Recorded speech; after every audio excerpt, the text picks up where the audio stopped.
LinkedIn is not social media.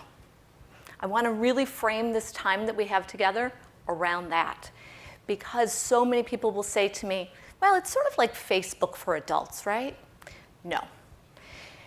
It's where I can talk about anything. No, we are very strategic on LinkedIn.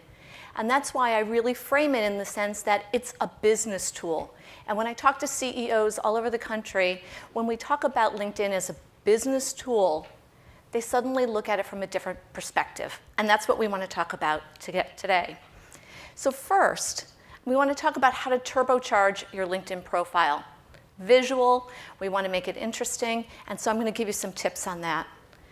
And then, how about tapping into what LinkedIn really does best, which is show us all the other more than 400 million members. So we want to use LinkedIn as a database to find the people, whether it's potential customers, new candidates, or turn our employees into evangelists. How can we find them and help them connect with us on LinkedIn? And then, how can we use LinkedIn to differentiate ourselves? What we want to really think about is if the number one activity on LinkedIn is looking at people's profiles, people look at a lot of boring profiles. We want to stand out. We want our authentic selves to be seen on LinkedIn. So a little bit of context. There are more than 2 people joining LinkedIn per second. It's a lot of new people in a 10-minute period, more than 1 million in a month. And I think it has 2 outcomes. Number 1, every day the network becomes more valuable. And every day it becomes more chaotic. And in that chaos, we have to find and create a voice for ourselves and our businesses. And that's what we spend a lot of time doing with our clients.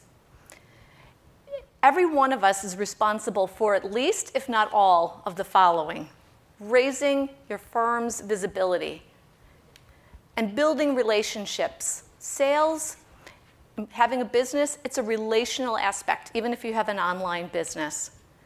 Leveraging your professional expertise. You've spent years developing that expertise. Now it's time to share it with a much larger audience. But how about this one? How many people woke up this morning thinking about creating and maintaining their digital influence? I know I did, but I don't know that everybody thinks about that. And I think it's time that we really think about what is seen online when somebody Googles our name. If you haven't Googled your name recently, do so. Your LinkedIn profile should come up 1, 2, or 3.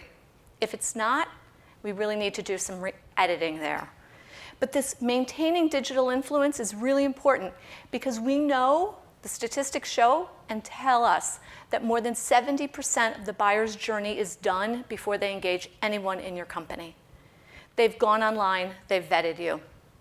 They've looked at your LinkedIn profile. They may have looked at you on Facebook. They've gone to your website.